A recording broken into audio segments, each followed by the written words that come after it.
And the purpose of this hearing really is going to be for us to hear from as many of you as possible.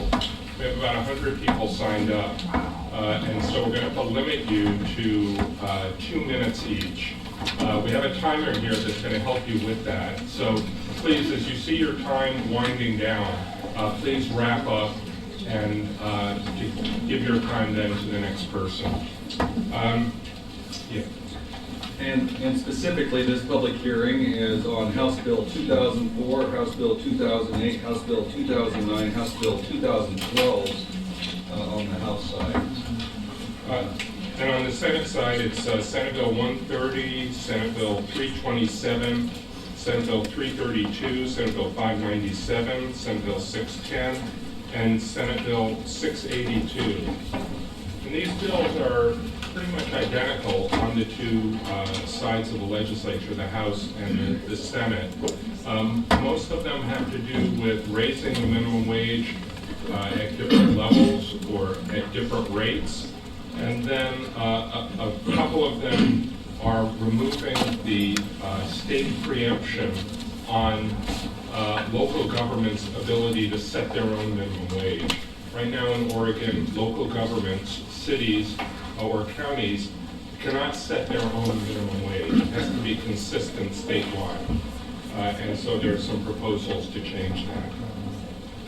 So on the Senate side, I'm going to open our public hearing on Senate Bill 130, 327, 332, 597, 610, and 682. And I think I already did that, but I'll do it again. I'll open a public hearing on House Bill 2004, 2008, 2009, 2012. And I'd like to call it the Speaker of the House first. Yes.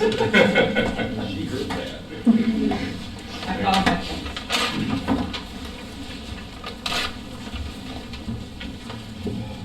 Good evening, colleagues. Thank you for the opportunity to be here.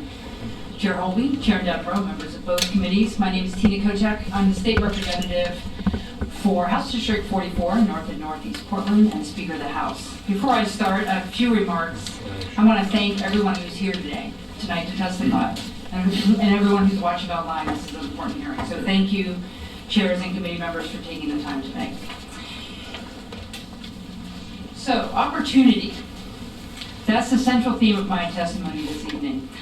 I'm here because I am deeply concerned that opportunity for success remains out of reach for too many hardworking Oregonians and their families, even while our economy improves overall. I'm here on behalf of hundreds of thousands of Oregonians who work hard, play by the rules, and deserve a fair shot at a better life.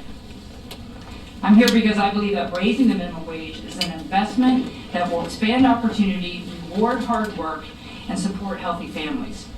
Many of you know I worked for the Oregon Food Bank for several years. Through that work, I heard some heart-wrenching stories from people throughout our state, struggles with homelessness, kids going hungry, basically the daily fight to survive. I also heard about the personal sacrifices too many Oregonians are forced to make as they struggle to make ends meet. To this day, I remember a conversation with a man I met in Ontario quite a few years ago. He was working multiple jobs at minimum wage. And more than anything, he wanted to coach his son's Little League baseball team. I still remember the sadness in his voice when he acknowledged that such an opportunity was simply out of reach for him and his son, since he worked a day shift and a swing shift and was still struggling to afford rent and food. Now, I know we all make hard decisions, hard choices in our lives, but this man's struggle illustrates the great harm we will allow if we fail to take action on increasing the minimum wage. And conversely, the greater good we could do for children, the families, and for communities by creating greater opportunities for Oregonians to thrive.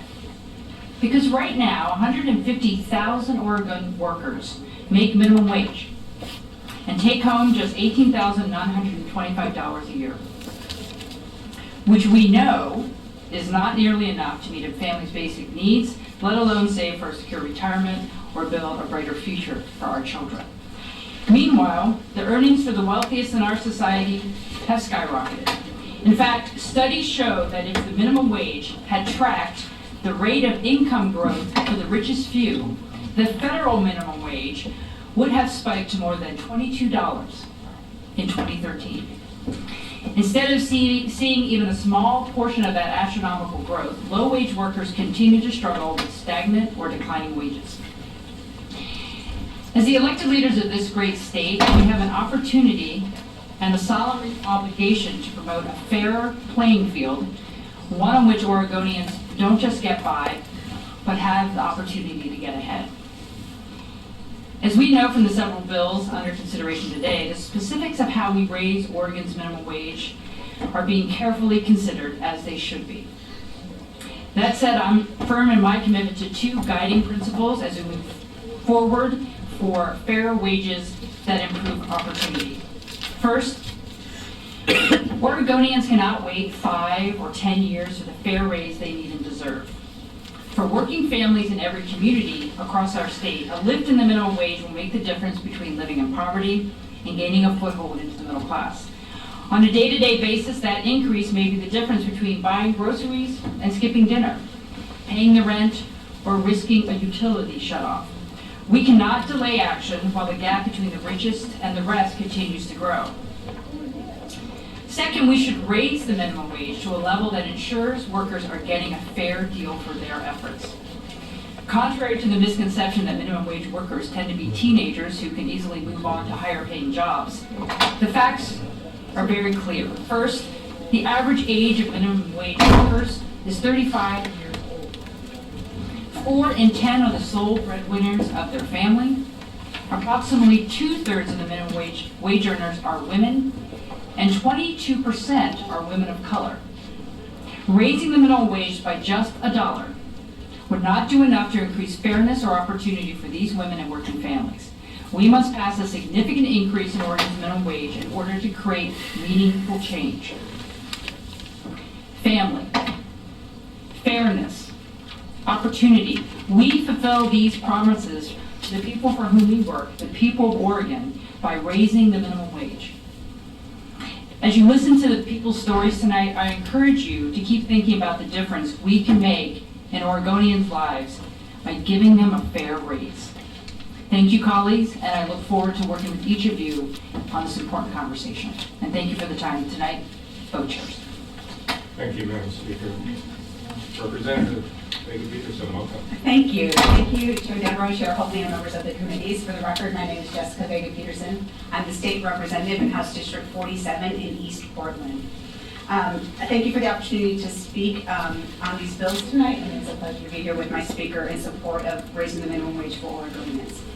As Speaker Kotek articulated so well, hardworking Oregonians who make minimum wage, women, people of color, immigrants, and families, simply don't make enough to make ends meet. The consequences of low wages for women and their families' short and long-term economic security are significant and affect all Oregonians. We know that low wages affect mothers and single parents' economic stability disproportionately. Nearly 3/4 of women now work outside the home, and their wages are critical for the families that depend on them.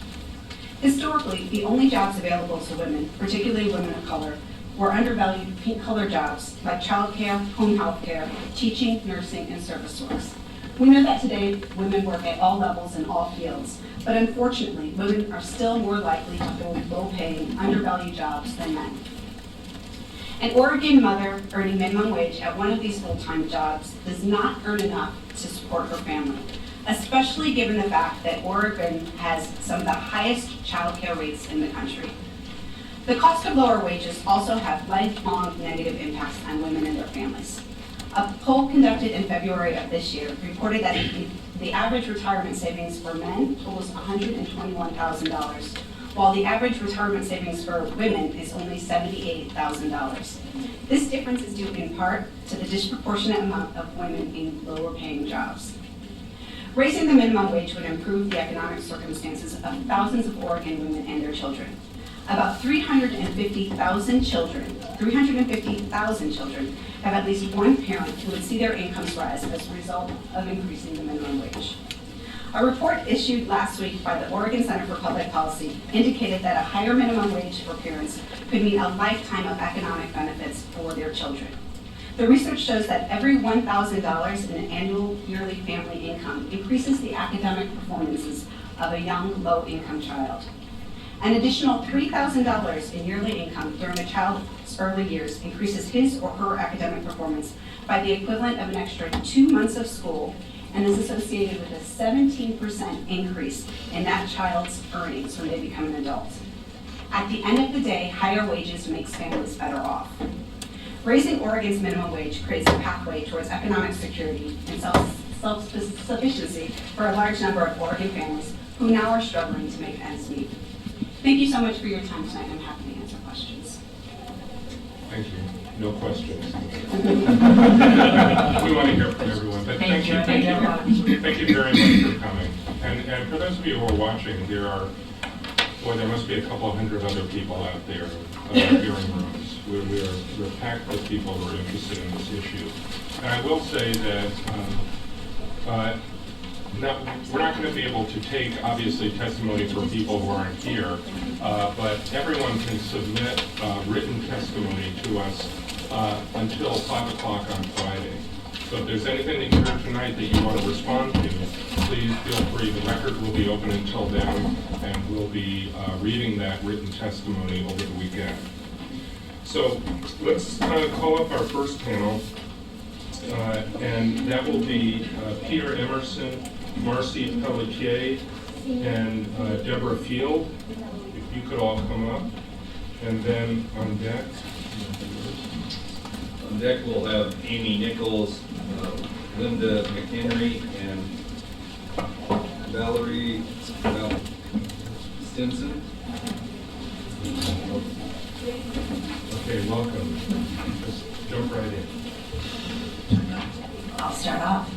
Good evening, Chairs Devereaux and Hawley, and committee members. I am Deborah Field, a small business owner for Jam Press in Northeast Portland. I also serve on the executive team of Main Street Alliance. I and Main Street Alliance support Senate Bill 610 and House Bill 2009 for raising the minimum wage to $15 an hour by 2018. I'm going to read most of the rest of my testimony. I have joined other small businesses who have decided that paying our employees a minimum wage of at least $15 is not only the right thing to do, but it is a very good business decision. Investing in our employees, sending them a message that they are worth a fair wage, goes a long ways. When employees feel they are important enough to be compensated for their work at a level that allows them to have a quality life, or a better quality of life, we are enhancing a sense of confidence and pride. This can lead to better performance and a stronger sense of loyalty and happiness, which can be a factor for increasing productivity and improving the bottom line. When I talk to my fellow business owners, the number one thing that we all agree on is that we need more customers in our stores. We feel by being leaders and fighting for a higher minimum wage, we are supporting our local communities by bringing more money to those local economies. Okay, Ms. Field, I'm going to have to stop you there. Okay. But you'll submit this testimony in writing as well, yes? Yes. Okay, please. Okay. Thank you. Okay, next. Hi. Thank you, Chairs Devereaux and Holby and the committee members. My name is Peter Emerson. I'm the owner of the Bipartisan Cafe in Portland and a member of the Main Street Alliance of Oregon. I and the Main Street Alliance of Oregon support Bill 610 and 2009, raising the Oregon minimum wage to $15 by 2018. 10 years ago, I opened the Bipartisan Cafe. We sell coffee, sandwiches, pies, and I opened it because I really wanted to make a difference in being an employer like I kind of wish I had. I know that our employees would benefit from a higher wage, but so will businesses. When everyone can afford to take care of their health, afford transportation, housing, and other necessities, and still have a little bit left over for a slice of pie at a cafe, our whole community thrives. Work in the service industry can be tough, and that means there's a lot of turnover, which is costly. I strive to find and hire staff who feel that they can have a future in the restaurant business, who look at it as a worthwhile endeavor and not just a placeholder. That means I've had to get creative to attract and retain my employees. I work to create an environment and provide benefits like paid sick days in order to help entice them to stay. When I think about this issue, I know it affects more than just me, my business, and my employees. This would really be a boost for our whole community. Money doesn't trickle down, it evaporates. So the lower on the economic scale that money is distributed, the more hands it touches before it ends up in the Bahamas. When minimum wage employees earn a higher wage, that money stays in the neighborhood. They spend money at businesses in my neighborhood, and those businesses in turn come down and purchase my products. It's a cycle that thrives when there's investment and comes to a screeching halt when that wealth is extracted and sent out of the community. When I hear business owners saying that raising the minimum wage will hurt their business, I ask them who shops in their stores, who eats in their restaurants. Is it corporate VPs, 1%ers, or working families? Okay, thank you, Mr. Emerson. Ms. Pelletier? Hi, thank you for the time to speak today. My name is Marcy Pelletier. I own a Schwab in Portland, Oregon. I am a member also of the Main Street Alliance of Oregon. I and the Main Street Alliance of Oregon support raising our minimum wage to $15 by 2018. Schwab is a membership-based clothing store. It's located in Portland. We recycle clothes, shoes, and accessories. I just turned 3 this month. I have one part-time employee who earns $10 an hour. If every business in Oregon were paying at least $15 an hour, more people in my community could become members of Schwab, and then I'd be able to offer a higher minimum wage too. Being able to offer a higher wage means I could hire and retain talented people who could handle more responsibilities, would free me up to focus on growing my business. The bottom line is that raising the wage would mean that everyone would be able to pay for their basic needs: food, housing, medical, etc. A higher wage would in turn reduce strain on public services, which would mean we could focus our money and efforts on other important items not being addressed now. Raising the minimum wage benefits the entire community. Parents not having to work 2 and 3 jobs to make ends meet means they can spend more time and be present for their children. People spending more locally, including small businesses like mine, allows us to grow, expand, and provide more jobs.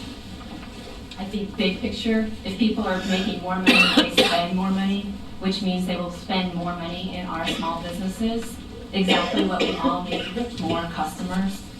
Help build a stronger Oregon, help small businesses create more economy, boosting jobs. Please support raising Oregon's minimum wage. Thank you. Thank you very much. And thank you all three for coming. Sorry to have to cut you off. But 2 minutes goes quick.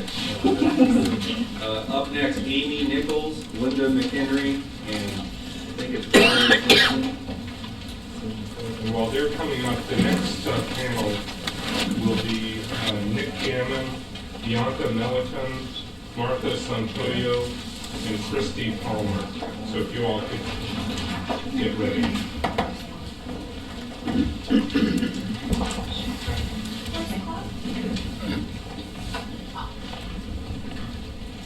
Chair Holby, Chair Denbrough, and members of the committee. My name is Valerie Stinson, and I'm the Director of Human Resources for the Old Spaghetti Factory. We currently own and operate 4 restaurants in Oregon and have plans to open a 5th restaurant in the fall.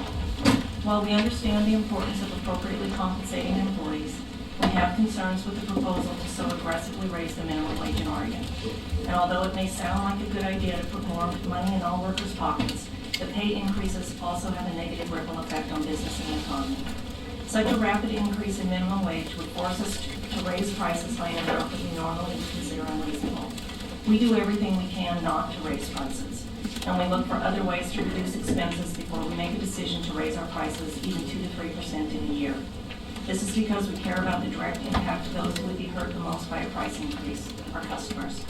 If the minimum wage increases from $9.25 to $11.50 in 2016, which is almost a 25% bump in 1 year, we would be forced to raise our prices substantially and cut jobs. A minimum wage increase to $15 by 2018 represents a 62% jump in 3 years. A minimum wage of $15 would increase labor costs in our Oregon restaurants by close to 40%. By raising the minimum wage so quickly to such a high amount, there would be far fewer opportunities for high school students, college students, and people with little work experience who are pursuing entry-level jobs in restaurants to gain basic work skills so they can move up. We would no longer be able to offer that training opportunity because we would be forced to hire more experienced people to justify the higher minimum wage. Our tipped employees in Oregon already make an average of $20 an hour. If increasing the minimum wage moves forward, at the very least, we ask that you establish a rate for tip credit in Oregon. With the majority of our employees in tipped positions, this would at least partially help offset the increase. If a tip credit is not established, our ability to give regular pay raises to employees in non-tipped positions will be much less likely. The Old Spaghetti Factory is headquartered in Portland, and we've been doing business in Oregon since 1969. Thank you, Ms. Nichols. Chair Hogan, Chair Gimbray, and members of the committee. My name is Amy Nichols. I own 2 small businesses in downtown Portland. Increasing the minimum wage would be detrimental to my business. I'm very small right now, running at a 70%, struggling to make ends meet as it is. My employees are rewarded every day they can walk into their establishments and have an opportunity to get a 20% raise at any given time based on tips. At least if the minimum wage is increased, that again, what she said about offering a tip credit would be greatly helpful in helping with the cost. We would have to increase overall thing. Entertainment everywhere would increase it. It would just be very detrimental, and I would most likely have to close the doors in order to stay afloat. I want to be able to reward my valuable employees by the ones that are coming in and working hard and giving them the opportunity to get the wage. Right now, I do offer health care and other benefits. If this increase does, that'll all go away for the valuable employees that do get them. And also, I want to be able to have the opportunity for entry-level positions. What happens to the high school student or other people? How are they supposed to start if there's just automatically given a 15% wage? They've got to start somewhere in order to work hard to make.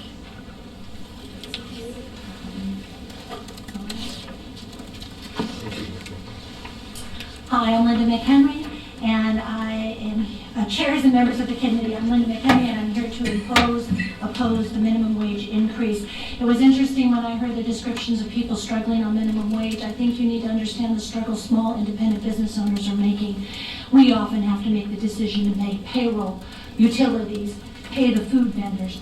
It's very, very difficult for us. My husband and I own a business. We opened a restaurant 3 years ago. Through our efforts of putting at risk our entire savings and retirement, as well as working 120 hours on site between the two of us for no pay, and for an additional 40 hours a week that I work to support us while we build this business, we have created jobs and built a business in Philomath.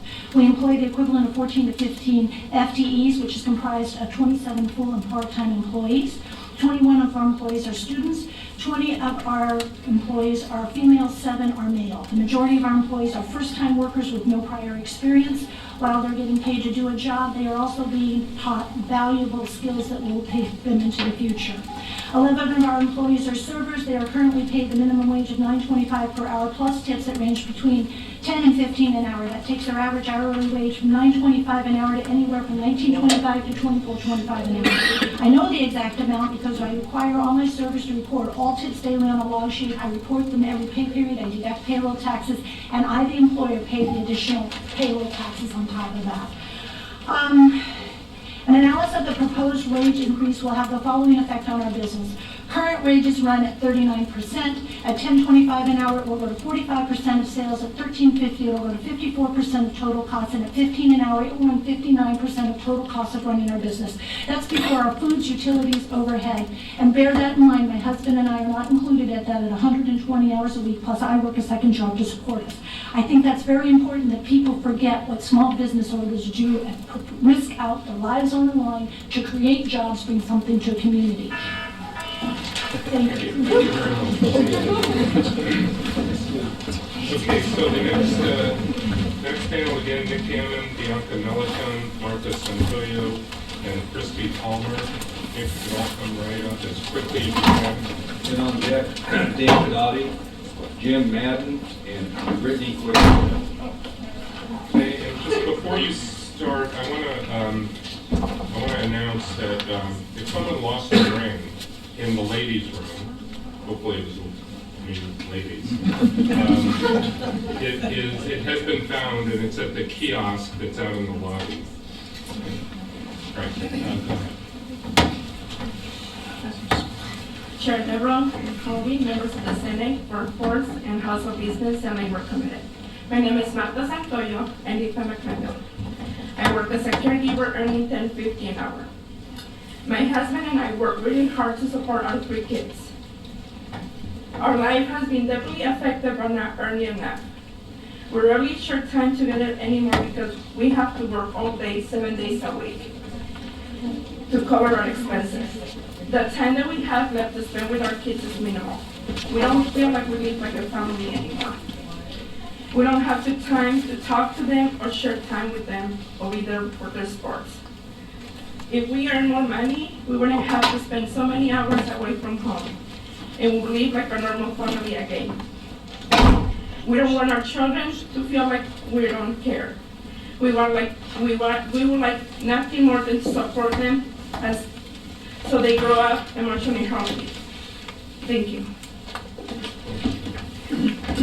Good evening, Chair members. My name is Christine Palmer. Am I okay? Okay. My name is Christine Palmer, and I am an Oregonian and a hard worker, and I know I only have 2 minutes, so I'm going to be brief. Some of you have shared this story with in another committee. I grew up in small rural towns in Idaho and Oregon, usually living in mobile homes. We called those trailer homes. And I lived in a family that believed in the American dream, which meant if you work really, really hard and you study and you go to school and you earn a college degree, you can afford a modest home, a car that's reliable and doesn't break down all the time, childcare, or the ability to stay at home with your children and be with your children. And I grew up and I worked hard from the age of 13, working all summer long, all the way through my young 20s, working sometimes 2, sometimes 3 jobs. And I'm talking about 2 jobs as in a full-time job and another job, not 2 or 3 part-time jobs. And I studied at night and I earned a college degree from Portland State University, and I earned a teaching certificate at the Montessori Institute of America, as well as other professional certifications. And for 18 years, I provided early childhood education to children, to citizens who are in the most critical years of their formative development, the most crucial years of their development. And my colleagues and I, who have masters and bachelors, I make $13.82 an hour after 18 years of that work. And Julie, who's going to be here tonight, she's not here because she's actually working at her second job, as many of my colleagues do. We're working hard to create great citizens who believe in the American dream. And I want to just super fast tell you a little quote from Max, who's 6 years old, who said, and I quote, "I come together." Okay. I give the gift of paying attention, because when we pay attention to each other, we come to a place in the middle called helping. That's a 6-year-old child. Thank you. Hi, my name is Nick Hammond, and I live in Portland. I'm the father of 2 young girls. One is 2.5, and the other is just 2 months old. I work as a cook in an upscale restaurant and earn just above the minimum wage. I'm a skilled cook, but on my wages it's difficult to support my family. After graduating from college, also from PSU, most of the jobs I worked paid at or just above the minimum wage. I've been cooking for over 10 years and I have never made more than $12 per hour. My partner is currently on partially paid maternity leave, and without that second income, we are even more reliant on my low wages.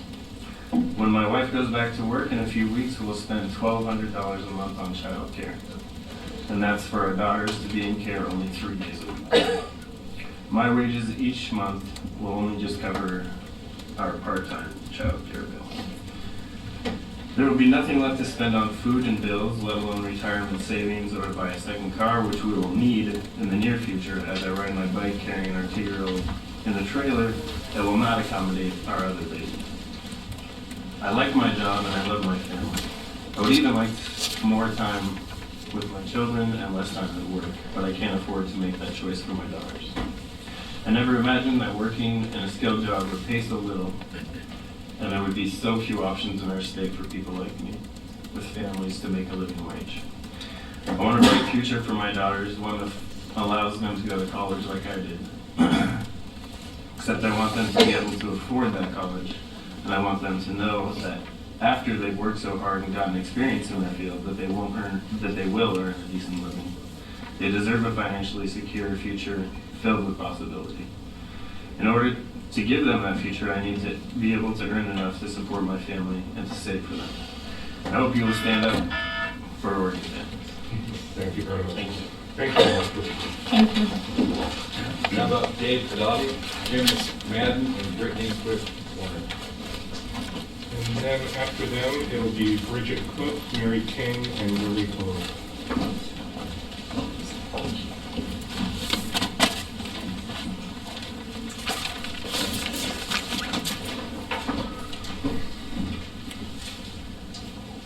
Go ahead. Introduce yourself on the record, please. My name is Dave Pedati. Chairman and committee members, thanks for having us here today. My name is Dave Pedati. We own the Pedati's Italian Restaurant in Salem, Oregon, Douglas County. And we employ 11 people in our restaurant, of which 6 of those are minimum wage. And I've got some hard numbers.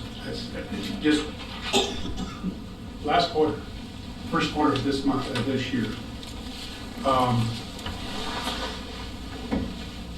At $1 at 10.75. I'm sorry, a little nervous here. Total hours, 3,450 hours for my crew. At 10.75, that would be $39,000 in payroll for the first quarter, or 33%. I know no one's talking about the $13.50 here per hour. For us, that would be, excuse me, same hours. That would be a payroll of $48,030. I don't normally tell everybody about my business, but I think this is something that needs to be really brought out here. At $15, that's a $53,000 payroll for the first quarter. Now, I'm in Douglas County. Correct me if I'm wrong, but we're one of the poorest counties in the state. There is just so much I can add to my menu to compensate for this. And at the 10.75, that would mean my wife and I go back to work. We do work now. I cook 2 days a week and host.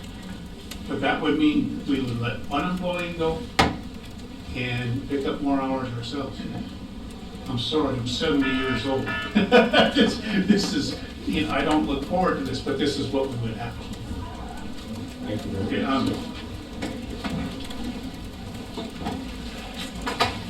Good evening, Chair Devereaux, Chair Holby, members of the committee. My name is Brittany Quick-Warner. I'm the Director of Business Advocacy at the Eugene Area Chamber of Commerce. I'm here tonight to express strong opposition to Senate Bills 130, 332, and House Bill 2004 on behalf of our members. Our Chamber of Commerce also believes that now is not the time for a significant increase in the minimum wage. 1 month ago, I sat here in front of you testifying in favor of paid sick days, singing a similar song. Employment policies like sick leave and minimum wage standards should not be implemented by local jurisdictions. Right now in Eugene, city staff members are planning business training sessions on how to implement paid sick days, an ordinance that was passed by our city council last summer. And at the same time, these employees are reading the paper, hearing from their legislators, and listening to their legal counsel that tell them to wait it out until proposed state legislation gets further down the road. These businesses are frustrated and confused. Removing a statewide preemption for minimum wage policies would likely put businesses in our community in the exact same situation. In 3 short years, I've worked in Eugene and Springfield. There's a seamless geographic connection between our communities that make it incredibly hard for businesses to consider differentiating policies across city lines. Take companies like Dairy Mart and Cafe Yum, who have stores all over Oregon, and multiply that difficulty tenfold. Patchwork employment policies create unnecessary confusion and disadvantage employees and employers in communities like ours. In preparing for this topic of minimum wage, I realized that the research on the topic is exhaustive and the opinions are even more so. I know that there's going to be people who benefit from a minimum wage increase, and there's going to be folks who have to suffer because of a minimum wage increase. And the reality is you cannot create policies like this in a vacuum. There are other policies that will interact with how this works. Considering the business, the costs related to other things with businesses, we do not support these policies. Thank you very much. Okay, next up, we have Bridget Cook, Mary King, and Lily Ho. Come forward, please. Yeah, Michael Gardner, John Iverson, and Shelley Bochart.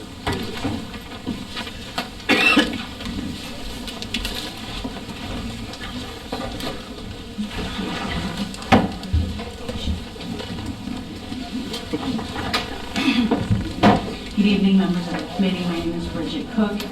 I am the co-founder and executive director of a Forest Grove-based nonprofit called Adelante Mujeres. We provide education, empowerment, and micro-enterprise services to the Spanish-speaking community. And I have one question this evening, and that is, what is a laborer's due? What does a laborer deserve? This is the question that we asked ourselves over a dozen years ago when we started Adelante Mujeres. The U.S. was in the middle of a recession, but we were clear about one thing. We would not put employee well-being, employee well-being at the center of our business strategy. We knew that our capacity to thrive as an organization would depend on our staff thriving as well. We decided then that we would not launch a new nonprofit unless we could provide fair wages, health benefits, paid vacation, and paid sick leave to our employees.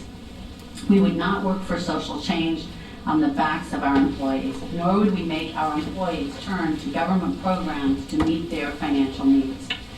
I don't think we are really that much different than other small employers.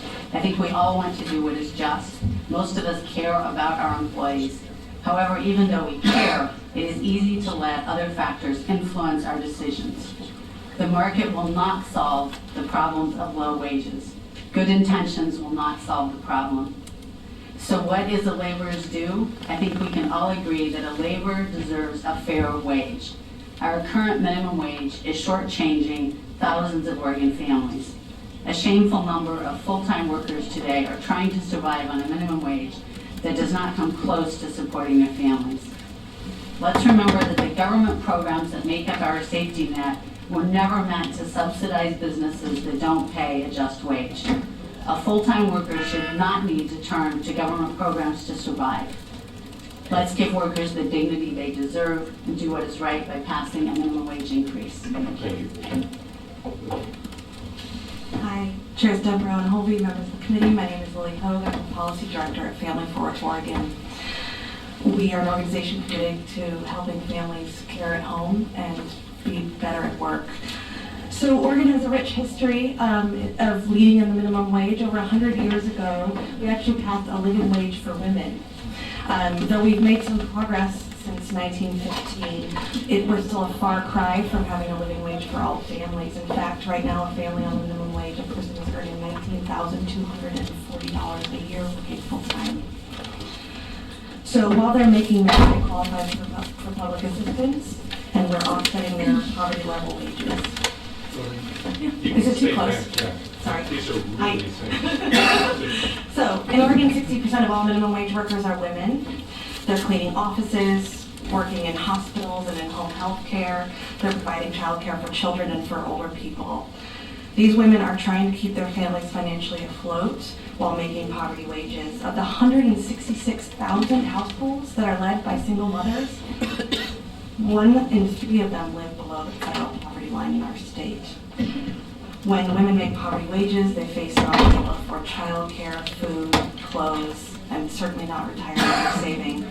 And I want to point out that tomorrow is Equal Pay Day. That is the day in 2015 when women earn as much as men did in the entire year in 2014. Women in Oregon make 82 cents on the male dollar. And for African American women, that's 64 cents. And for Latino women, that's 56. That is in large part, because a lot of these women are working on the minimum wage. When women are on the brink of poverty, it is not just a sort of moral step to raise the minimum wage, it's actually necessary to lift up all women in working families. If we're committed to closing the wage gap and making real positive change for women in working families in our state, we absolutely must raise the minimum wage. Thank you. Thank you. Thank you, Chair Dembro, Chair Colby, committee members, my own representative, Senator Rosenbaum, and Representative Nasi. Thank you for the opportunity to speak on this very important issue of raising the Oregon State minimum wage. My name is Mary King. I'm a labor economist and emerita professor at the PSU Economics Department. I've submitted written testimony, which I'll just briefly touch on my main points here. You can find elaboration and sources to go to if you want to see more in that written testimony. Let me make tonight, in my brief moments, 2 most important points. One, which I did not deal well with in the written testimony, is to say that raising the minimum wage by a substantial margin is probably the single most important policy step we can take to reduce poverty in Oregon, to reduce children's poverty and single parents especially, to reduce hunger in Oregon, to raise the wages of women and people of color because of where they are disproportionately in the labor market, and so therefore to reduce the pay gap between women and men and the pay disparity by race and ethnicity. The second major point I want to make is that raising the minimum wage to $15 over 3 years is nothing like the jolt we might imagine to businesses that many anticipate. The last 30 years of economist research on the minimum wage has really shifted the position of the profession. We've had much better data and methods than we had in the past, including particularly natural experiments, comparing places with different policies. What we see is that minimum wages have negligible or no impact on employment or business activity when everyone has to pay the same. By far the best study done is Michael Reich's. It came out last month for the LA City Council. He shows that the boost to consumer spending means that there is, although there's a hit and a boost, the boost overwhelms the hit, and that their economic benefits will outweigh the cost. So I urge passage of as high a minimum wage as we can anticipate. Thank you. Okay, Michael Gardner, John Iverson, and Shelley Moshart Davis. Jamie Partridge, Teresa Rayford, and Chris Palazzo.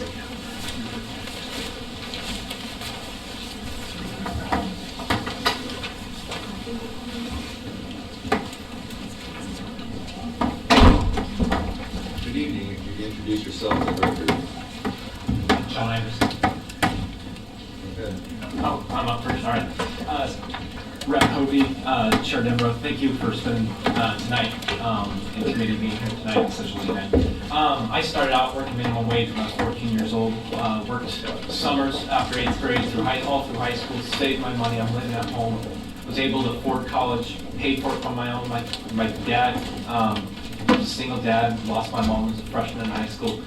Couldn't afford to pay for my schooling, so I worked hard, paid for it myself, came out of school, got any debt. And I worked hard and I was a minimum wage employee, and I don't think I would have gotten that opportunity if the farm couldn't afford me to start. I'm now back full-time on the farm. We have 10 full-time employees. 3 of those started at minimum wage and now pay, or more than I do, $30,000 less than the owners of the company, which are only making $52,000 a year. We struggle. Since we started indexing minimum wage, we've cut our employee force by 40%. Crops we're losing in the valley. You don't see strawberries anymore. They're being imported from Mexico. Cucumbers, zucchini, peppers. We can't compete with other countries with our labor costs on these crops. And I wish we could pay more, but I wish we were getting paid more for these crops so we could afford to pay more. Us personally, we quit picking greenhouse tulips because we can't afford the market. You know, you guys talked about minimum wage in these big companies. They can afford it because they've got stores throughout the country. We're a small business. When they get pressured with higher labor, they pass it down and say, you sold to us for $240 last year, can you do $235? We can't compete, and so we cut those crops out. And when we lose those crops, we cut our labor force. So I'm concerned, yeah, you hear people say, oh, increased minimum wage doesn't cost jobs. It's cost our workforce quite a bit because we can't afford these crops, grow these crops anymore. So we switch to crops that are less labor intensive or find ways to cut labor. And so I'm concerned with, thank you. Thank you. Chair Denbrough, Chair Holby, my own Senator Gelser, and committees, thank you. My name is Shelley Bossart Davis. My family farms grass seed, wheat, and hazelnuts. We own a trucking business since 1983 and export grass straw overseas. But what we do and what we've always done is agriculture. 1 in 8 jobs in Oregon are rooted in agriculture and an important part of Oregon's economy. 80% of Oregon's agricultural product leaves the state. That could end up anywhere from Taiwan to Utah. Oregon agriculture brings $5.4 billion into the state of Oregon, and I think everyone in this room by these facts would agree that Oregon's farms are very important to Oregon. Even our former governor acknowledges our well-earned reputation for producing safe, wholesome, high-quality farm products is an advantage Oregon can capitalize on in the national and international marketplace. A majority of Oregonians have lost touch with farming. Us in rural Oregon have not, and these minimum wage bills will have lasting consequences on the agricultural community. Because Oregon's agriculture leads the state, that means both our competitors and our customer base don't reside in Oregon. One of AG's top expenditures is labor. They're a high labor-intensive industry. When you increase your labor, you increase your costs. When you increase your costs, you have to increase the price of your product. Whether it's my grass straw industry competing with Australian oat and hay or Chinese rice straw, or Oregon's wheat competing with Ukraine, their costs did not go up. As a small business and farm, here are our concerns. Companies are going to leave Oregon, plain and simple. Even U.S. Congressman Kurt Schrader notices that Oregon is bad for business. The government cannot create a demand for labor. Only business can do that. What Oregon needs is a healthy and thriving business community. Those like us that are rooted in Oregon will stay, but do you know what we personally will be doing if minimum wages increase? We will buy bigger equipment and hire less people. It's a sad reality. My farm and businesses enjoy teaching the next generation about hard work, and we want them to leave summer with a sense of satisfaction and money in their pocket. Raising the minimum wage hurts agriculture and our up-and-coming youth entering the workforce drastically. Thank you. My name is Mike Gardner. Thanks for having me. Hobby and Emerald. I own History Makers Incorporated in Roseburg, Oregon. We have at this time we have 64 full-time, or 46 full-time employees and 34 part-time. We provide in-home care for our elders and disabled people in the area of Roseburg. We work mostly for DHS, which sets a cap. Both DHS and the VA all put a cap on what we get to provide the care per hour for our seniors. If this bill goes through and it goes to $15, for every dollar of increase, it costs me $1.50 anyway, just for matching funds and all the mandated expenses that we have under the regulations of the state. If it goes to the $15 an hour, there'll be 80 people out of work, and many seniors, almost 90 clients that we have right now that won't have care. So my whole point is this would put me out of business and put these people on the unemployment line. So if there's another way to generate more money for the people, I would really like to know about it. I'd like you to concentrate on it too. And thank you very much for having me. Thank you, sir. Okay, thank you all three of you. Okay, Jamie Partridge, Teresa Rayford, and Chris Palazzo, please.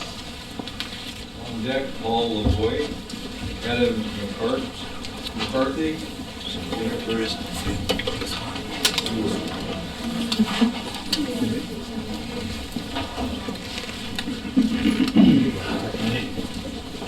Chair Denbrough, Holby, members of the committee, I'm Jamie Partridge. I'm representing 15 now, Portland, and the Oregon State Association of Letter Carriers. And we support a $15 minimum wage for all Oregonians and urge you not to kill the bills, SB, Senate Bill 610 and House Bill 2009. We also ask that you vote for Senate Bill 332 and House Bill 2956, which are bills that would allow cities and counties to raise their minimum wage above that of the state. In 2001, the Oregon State Legislature, at the behest of the restaurant lobby, using model legislation crafted by the corporate-run American Legislative Exchange Council, ALEC, passed Oregon Revised Statutes 653.017, which preempted cities from raising the minimum wage because of the fear of a patchwork network of local wage laws. In other words, the restaurant lobby sees local democracy as bad for business. This is particularly disturbing in Oregon, which was the first state to enshrine home rule authority into the state constitution and trust cities and counties to make the right call on issues of local importance. Ending the minimum wage preemption is right and important because this law is anti-democratic, against the spirit of our home rule state constitution, and cities must have the tools to maintain wage equity. In Portland, we have a rising cost of living due primarily to our soaring housing costs, where even a $15 minimum wage is not enough to lift a worker out of poverty. Zillow, the real estate research firm, estimated last December that the median $1,542 per month Portland rent, a 40-hour per week worker would need to make $31 an hour to pay the nationally recognized 30% of income toward housing. Research from the National Association of Realtors has found that skyrocketing rent costs far outpace wage growth. In the last 5 years, Portland rents have increased over 20%. Thank you. Hi everyone, thanks for this opportunity. My name is Chris Perlazzo. I'm going to stray a little bit from my written testimony because I just wanted to add that as of a half hour ago, who I am, but I'm also a former customer of the Old Spaghetti Factory. I do not want to spend my money at businesses that do not support raising the minimum wage. In addition to that status, I'm also the interim director of Portland Jobs with Justice, a coalition of 100 organizations representing thousands of people in the greater Portland area. Jobs with Justice supports raising the minimum wage to at least $15 an hour. It really should be more, since thousands of Oregonians are living in poverty despite being in a household with a full-time worker. More information is available in the OCPP report, but Mary King laid it out for you excellently just a few minutes ago on some of the disparities and how raising the wage would address that. I suspect that some of you think $15 is too high and that something more modest would suffice. But working families all across the state, not just in Portland, but its higher cost of living, as Jamie just described, but all across the state, really need that much of a raise as soon as possible. As Speaker Kotek earlier pointed out, the minimum wage, had it kept up with inflation, it would have hit $21.72 an hour 2 years ago, according to the Center for Economic and Policy Research. It's really time for you to do the right thing and help Oregon's working families. Thank you. Hello, my name is Teresa Rayford, for the record, and I'm not going to pretend like anything that I say is going to be relative to anybody that I see up there, because you can't imagine what it feels like to live in my skin in this country and to deal with the things that we deal with in our communities. It is the legislative session right now, and there's a lot of people across the state that are fighting for new, opportunities for law enforcement, special prosecutor bills, anti-crime. but we don't look at the opportunity to bring people out of poverty as an opportunity to fight crime. There's people that are living in my community that can't get homes, that can't get jobs, that can't get a decent education, and we're dying. We're dying. It's a global dying movement. We call it genocide. We say that Black Lives Matter, but on the paper and policy, they don't matter. We don't matter. It would be easy for me to say that I can understand that some of the people that run nonprofits and say that they have compassion for people and humanity really feel that way, but when you don't have the compassion to bring at least a livable wage into a situation that's detrimental to people's lives, when you have 15-year-olds selling drugs on the street to accommodate an opportunity to feed their brothers and sisters, that's sickening when you can do something about it. When you have the power to change that outcome for those families and those communities that we all prosper from. I know about nonprofits in our communities where the people that work for them are making tons of money, and they make this money coming into these communities where these people don't even have a place to go lay their head. That's disgusting to me. I think that as you have the power and that you acknowledge that we need livable wages, anti-poverty is the only way to build equity or equality in the state of Oregon. We need to look at livable wages as being a fair share for everyone and something that could help offset the crime that we're dealing with. Don't pass any pro-criminal bills unless you look at the opportunity to create a solution. Thank you. Thank you. Thank you very much.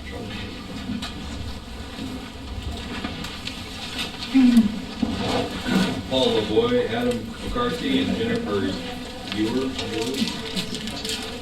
And on deck, we have Sarah Kowaleski, David Carlson, Nina Johnson, and Linda Peterson. Hi there. My name is Paul LaVoy, and thank you for taking me. I am a care grower from Hood River County, Oregon, member of the Hood River Valley. I'm here to be in opposition raising the minimum wage. I have worked very hard from a young age to be where I'm at today. My first job, I made $2.12 an hour, and had opportunities that perhaps other people haven't had. That doesn't mean that I'm working hard to run my small business. And on my farm, I do everything from the books to cleaning the toilets to fixing the tractors. I'm lucky enough to have up to 55 wonderful seasonal employees that are willing to do work that most people won't do. I voluntarily pay at least $1 more than the minimum wage, and depending on the type of work, they can earn double that. I would like to flood you with a bunch of statistics, but I will not. I will just leave you with this simple fact. $12 to $13 an hour. I go from a very modest living, doing what I do, and supporting other people, to having a struggling business. At $14 and $15 an hour, I have a family business, and I will fold. That's it. Good evening, chairs, committee members. I'm Adam McCarthy, a second-generation tree fruit grower from the Hood River Valley. We grow pears and apples for fresh consumption and market them around the world. We have to be competitive on price in the global marketplace. To maintain quality, our fruit must be picked and packed by hand, and as a result, labor accounts for over 50% of my total costs. A 62% increase in the minimum wage over the next 3 years, that's to a $15 an hour minimum wage, will result in a 35% increase in my total expenses. My average profit margins are thinner than that, so that puts me out of business. We have a seasonal staff of about 75 at peak, so obviously those jobs could go away. I'm renovating old orchard blocks with new ones as fast as my bank will allow. These new blocks are more efficient and can support a higher wage structure. However, it takes 7 to 10 years to establish new plantings, so having my operation able to absorb a 62% increase by the year 2018 is not feasible. I invite all of you to come out and visit my farm and learn about the challenges and opportunities that I face. I'm not a big box store whose annual sales rival most countries' GDP and can influence the price of my inputs and outputs. I'm an Oregon small business owner and take pride in the dialogue I have with my employees. I listen to what compensation and benefits are important to them, and we work together to achieve common goals. I oppose these bills as they will harm Oregon small businesses and favor large corporations who can shoulder the increase of these labor costs over more output. Thank you for your time. I'm a caregiver from Could you give us your name, please? Jennifer Ewer. and I'm a paragirl also from Parkdale, and I concur with what my companions have said. I understand the reasons that we are talking about raising the minimum wage. I understand the reasons why people want the minimum wage increased, and you have the power to make those decisions. You don't have the power. You have the power to raise my costs, but you do not have the power to raise my returns. The returns that I live with, I spend 9 months every year growing a crop of pears and cherries, and I don't know until the next year what they're worth. It's risky enough already. I value my employees greatly, and they've been with us. Growing pears is a long-term proposition for me, like farm's been there 100 years, and for my employees, many of whom have been with us for decades. It's not going to help the people in Oregon who have jobs that are going to disappear if we increase the minimum wage by this much. My costs will go up just as they have said. You were told that studies have shown that if you increase minimum wage over an entire area, that there will be no net difference in the effect that it has on people's jobs. But you don't have the power to raise the minimum wage over the entire area. Our fruit is sold all over the world, and our competitors are all over the world. And if the price of if it costs more for us to grow our fruit, then the fruit will be bought from other places. First it will be bought from other states, and then it will be bought from other countries. So if you value U.S. grown products, then please do not make Oregon agriculture less competitive on the world stage. I understand all of the reasons that have been said, and I'm sympathetic to them, but it won't help to put us out of business. Thank you. Okay, Sarah Kowalski, David Carlson, David Johnson, and Linda Peterson. On deck, James Audiak, Kim Flora, Irene Gilbert, and AJ Gomez. Members of the committee, my name is Nina Johnson. I'm an assistant manager at an Oregon Supported Living Program facility and a member of the SEIU 503. I have 7 kids. I have to work 60 to 80 hours a week, and we barely scrape by. My husband stays home with our 5-year-old twins because it is cheaper for him to stay home than it is for daycare. It's $1,500 a month, and he wouldn't even make that working. At my work, my coworkers and I are responsible for all kinds of things, from getting insulin shots, enemas, and suppositories, to managing the books and all the medical paperwork and medical appointments for our residents. Because our wages are so low, we have an incredibly high turnover rate. That means that one of our female staffs can be showered by up to 6 different people that she's never met in a month. That isn't fair to them, and it's not fair to my kids who don't get to see their mother. I love my job, and I don't want to do anything else. All I want is to make a living wage. I don't need to make $20 an hour. I just want to be able to provide for my family and spend time with them as well. Please support HB 209 and SB 610 and a $15 an hour minimum wage. Thank you very much for your time. Thank you. Hi, my name is Sarah Kowalski. I live in Portland, Oregon. I work for Portland Parks and Recreation, where I enjoy my work as a public servant. I am grateful for the opportunity to reach out to you as fellow public servants. With Portland Parks and Rec, I assist art programming and book our community's important life events, and I live in poverty. I live with substantial food and financial insecurity. I'm dependent on food stamps and Medicare to survive. I have empathy for the majority of low-wage workers, especially considering I make significantly more at $13 an hour, and it is still not enough. Unfortunately, I am not alone, as I am one of the 1/3 of working Oregonians living in poverty. $15 an hour would make my economic life sustainable. I would have a chance to be self-sufficient instead of collect public subsidy. As a society, do we not have a stake in how our public services are delivered, or in how the public's money is spent? To paraphrase what State Senator Chip Shields has said, I'm asking for a chance and not charity. Thank you. Good evening, Chair Holly, Chair Dembro, representatives and senators. My name is David Carlson, and I live in poverty. How do we ensure sustainable growth for our state? How do we decrease the need for public assistance? How do we increase paths to success for all Oregonians?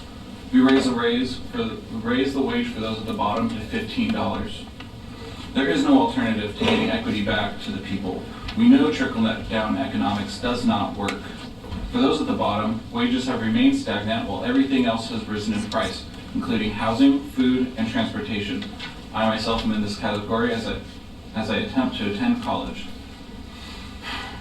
I have worked in the food service industry for a decade, worked my way from the dish pit to a manager at a Papa Murphy's location, helped open 3 of the 5 Jimmy John's locations in this state, and a myriad of small businesses in Washington County and Portland. I also attended Portland Community College for Environmental Science and Political Science. As a coworker and boss, I have watched many in my field struggle to pay bills with less than 2 jobs or must have many roommates to keep their rent affordable. For example, I work with 3 Latinos, cooks, and all of them work 80 to 100 hours a week at 2 or 3 jobs just to get by. Why is it that they should have to work more than 40 hours a week to pay for the essentials?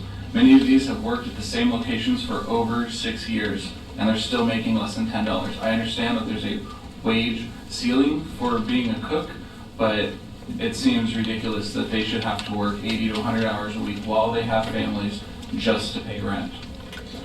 SB 610 and HB 2009 are not based on a random number, but on research that shows living wage jobs help our economy. $15 an hour will add millions in revenue to our state through income taxes while decreasing the need for public assistance spending, which can then be used for schools, infrastructure, and police. Thank you. Thank you.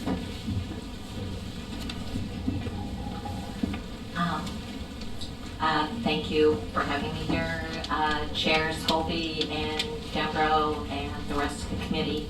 My name's Linda Peterson, and I'm more embarrassed than I thought. This is my life. I volunteer my time as president of my local 3214 Elton Kerr Centers. I am 61 years old. I'm a low-wage direct care worker. In the winter, I don't turn on my heat unless temperatures drop below 30. I pick which utilities I will pay during the month because I want to make sure I pay my car insurance because that's my priority. I don't fill my prescriptions that I can't afford. I would love to visit my mother once a week, but she was worried I can't afford it, so I go see her once a month. I'm glad my children are grown because I would not be able to afford rent, food, and utilities. I don't go on vacation. My shoes I am wearing are more than 5 years old. I can't afford a cell phone, but thank goodness my son's in the Coast Guard and he pays for my phone. And he was worried about me because I drive from Monroe to Eugene. I have worked for my employer for 14 and a half years. The price of everything has gone up a lot faster than my wages. I just want a wage that'll let me live in some dignity. We are all low-wage workers where I work, direct care workers. We juggle which bills we can pay each month. We can't afford health care for our families. We are in danger of losing our jobs if our car breaks down. We can't make it without taxpayer-funded food stamps, family health care, free school lunches, telephone assistance, winter heating assistance, housing assistance, daycare assistance. That is the lives of my coworkers. When you work hard, you should have the dignity to be able to pay all your basic needs. Anyway, thank you. Thank you. Up next, James Betty, Flora, Irene Gilbert, and AJ Gomez. And then on deck, we have Sally Goddard, Howard Kenyon, Matt Newell Chang, Karen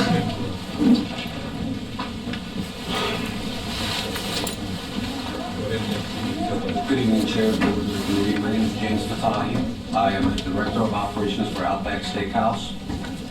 We currently have 7 locations in Oregon and 33 locations in Pacific Northwest. We have already witnessed just a small fraction of repercussions directly relating to improper discretion of wage inflation over the past 15 years. Restaurant closures in the CDR tier have been at all-time high, and not for the sake of no business, but rather the inability to survive in the provided climate. Since 2000, which minimum wage was $6.50 an hour, we have decreased the number of employees per location by approximately 50%. These are entry-level positions that already provide families with income. This transformation has increased unemployment at restaurant closures, in most cases caused by labor costs that exceed this well-known and heavily practiced national business model. We continue to see business expansions and lowering unemployment rates in other parts of the country, and Oregon must take action to stay competitive. Other combative factors include price of commodity. Price of commodity increase of 8.5% from 2013 to 2014 and a 12.5% from 2014 to 2015. And not to mention real estate. For every 5-year real estate signage, there is a 10% increase in rent. The effects. Increase in menu prices since year 2000. Surviving restaurants have increased prices approximately 20%. The ratio shows for every dollar increase in wage, price will increase a minimum of 14% to keep the doors open. Oregon will no longer have restaurants priced in casual dining. In the foreseeable future, we will ultimately unable to open up any new restaurants in Oregon. Irene Gilbert, thank you for hearing from me, Senator Denbrough and Colby and the rest of you folks. And I can empathize with the people here who are saying that they can't make ends meet on the minimum wages that are now existing. And in my mind, you folks have a lot to do with that. When you're passing bills that raise the cost of living for gas and electricity and basic services, you have created a situation where the low wages right now cannot allow people to survive without public benefits. What I have not heard is a lot about the studies that say that income is not a primary motivator for most employees. What's important to them is the feeling of self-worth and the fact that they have a job to go to. That's what builds people's self-esteem. Now, there are a lot of studies that say having influence at the workplace is more important than wages, and certainly I believe that. I can tell you one thing, and that is that you are stepping in the middle of a goal that I have, which is that I never go through a self-checkout in one of these big stores. And the reason that I don't do that, the first time I saw one of those self-checkouts, I refused to go through it, even though they were trying to direct people to go there. I said, I will not do that because it's taking a job away from someone who needs that job.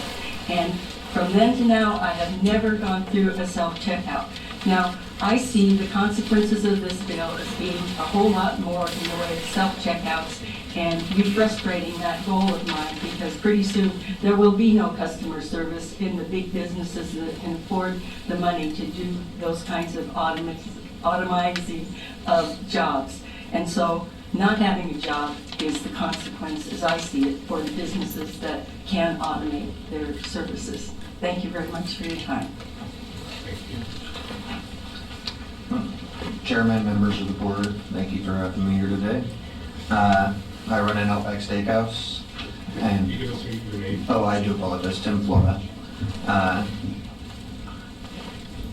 The 62.16% increase by 2018 in minimum wage would in fact change things dramatically in the casual dining field. The average restaurant makes about a 10% profit at the bottom line after rent and everything is paid.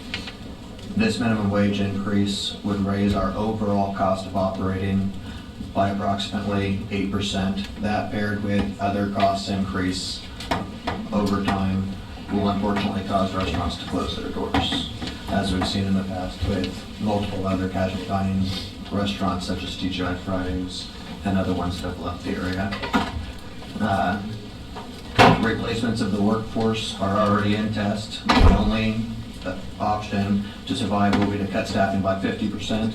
The only obtainable way to do so will be through technology replacements, taking the human touch out of the segment.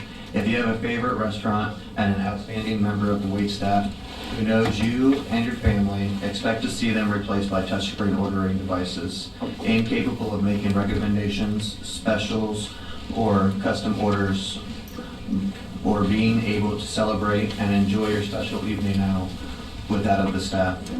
Please consider the drastic and negative changes that will be made to the casual dining, tourism, Oregon State's identification, unemployment, commerce, and quality of life that is unsustained increases to minimum wage will cause.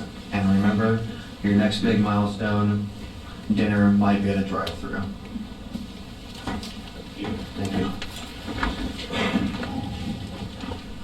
My name is Taylor Manfrey. I'm from Pegwood and Beyond. I'm the owner. I'm a young guy. Worked really hard to get here. Been working every day of my life, 80 to 100 hours a week, just like your normal, everyday, average Joe. The thing is, though, I have 2 employees. So a lot of people are saying, well, the small business will manage, they'll manage, they'll manage. Well, there's nothing to manage if it goes up to $15 an hour because we're closed. We're a small business, like he said, about 10% is what the profit is for restaurants. And at a 82% increase, there is no profit, it's a loss, which means we'd be taking out more loans, we'd be just spending and never earning. There's months where I don't even take pay, just so I can pay my employees, make sure they're happy, make sure they have what they need. And it comes at a great loss for all the years of hard work and just the dedication and ambition to have this finally dream come true, just be snatched away at the cost of a minimum wage. I mean, a lot of people see $15 an hour. Well, as an employer, I see $18.33 an hour. And then I see an increase in workman's comp. And then I hear farmers say they're gonna have to raise their prices, which is gonna raise my prices. So you have a bag of flour, say 10 people handle that bag of flour before it gets to your door. That's $150 for minimum wage.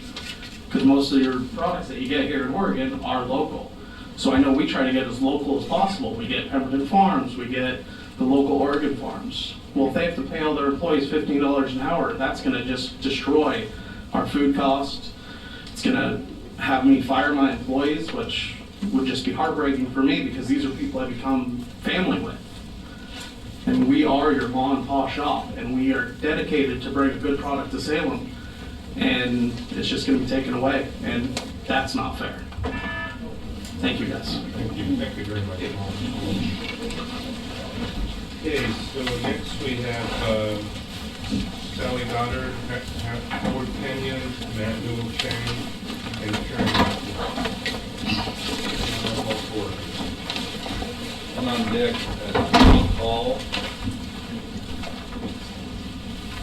Dean Kaiser, and John Miller.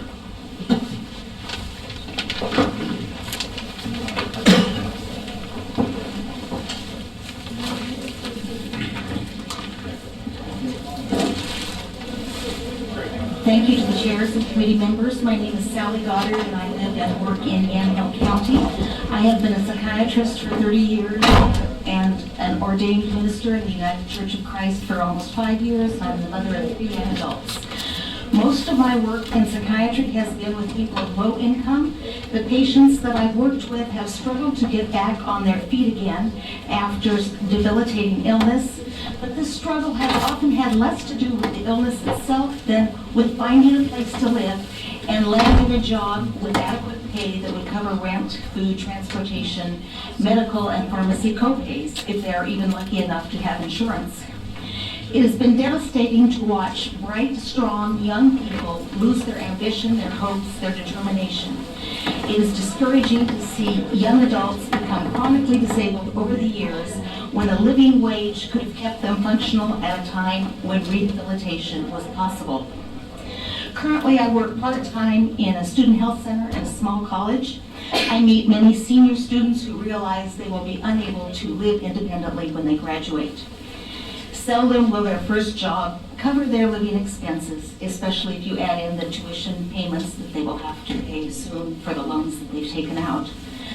The developmental tasks of adulthood are to find steady and satisfying work and to develop stable relationships. These developmental goals are too often delayed or unmet because of economic reasons.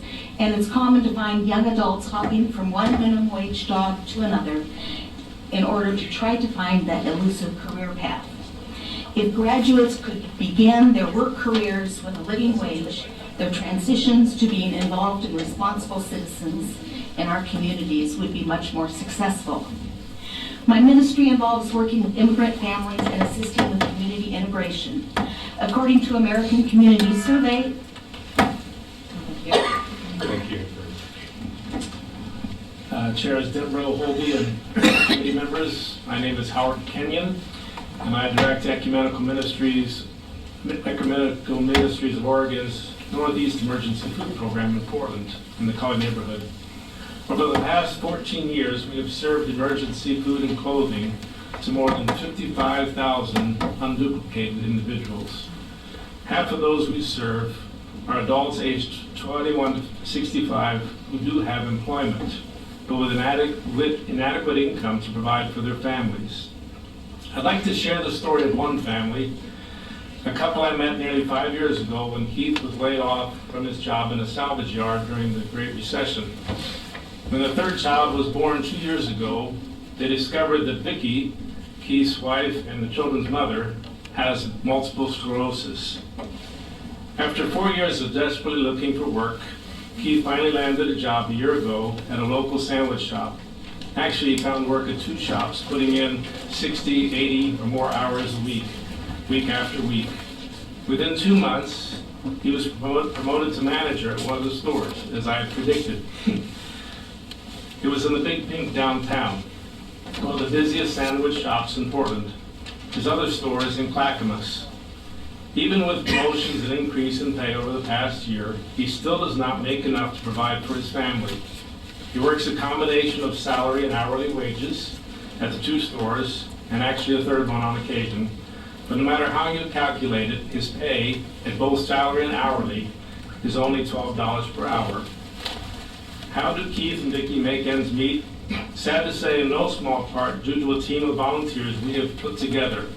People who get them to the doctor because they don't have transportation, on I could go.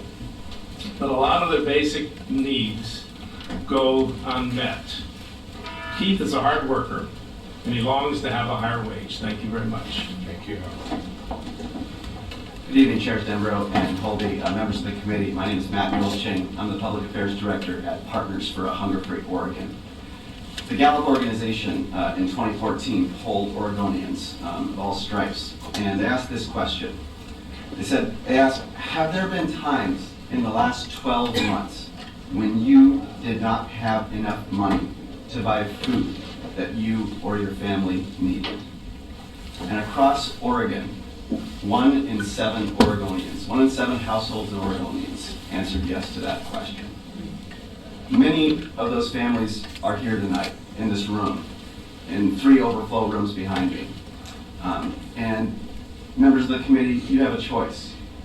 You have a choice to give these families a brighter future. You have the choice to give these families a raise. And when low-wage working families get a raise, those families spend that extra money on groceries, rent, heating, other basic necessities. This adds fuel to the economy, which translates to new hiring in the labor market. This is good for families, it's good for businesses, and it's good for all Oregonians. More family wage jobs also means that more Oregonians will have sufficient purchasing power so that they have less of a need to turn to safety net programs to make ends meet. So as Oregon's unemployment rate continues to decline, we want to make sure that the jobs that are added to the economy pay wages that increase family economic stability.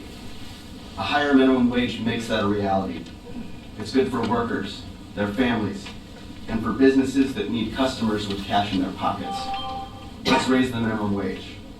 Let's give small businesses, customers with cash in their pockets. Together we'll create a stronger Oregon for everyone. Thank you. Thank you. Chairs Dembro and Holby and committee members, thank you for this opportunity. My name is Karen Netler, and I'm a resident of Portland, and I'm here today on behalf of the Oregon Center for Christian Voices, a faith-based nonprofit seeking to activate Christians on issues of economic and social justice.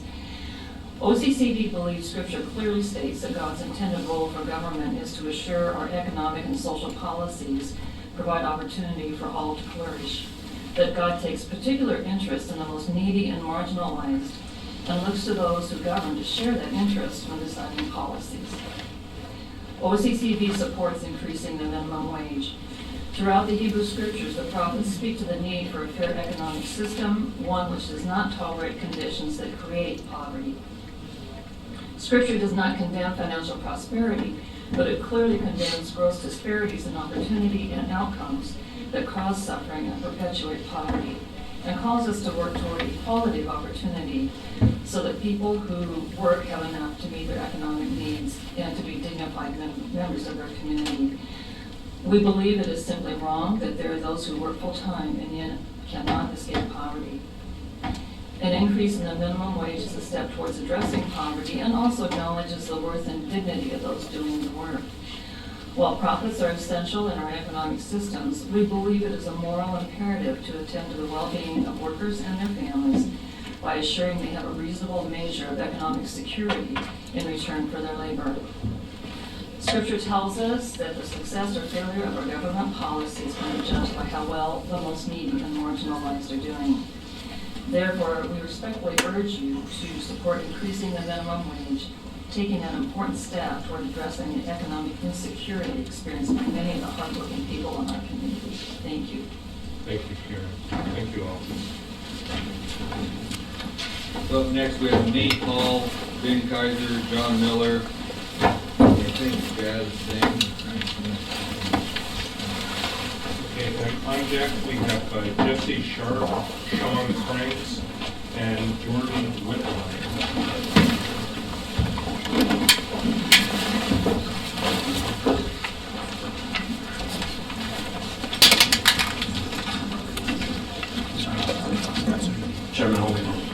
Chairman Denbrough and the rest of the committee, I want to thank you for giving me and my fellow colleagues the opportunity to come out here and speak tonight.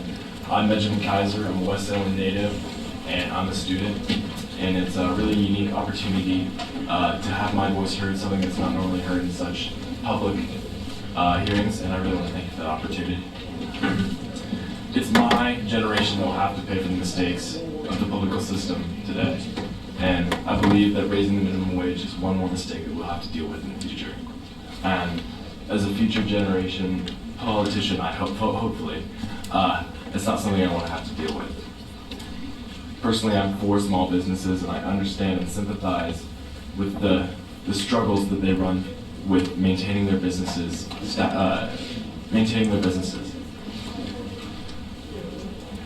Employers will be forced to fire and lay off workers because of budget cut, or because they can no longer afford to keep that many workers on hand.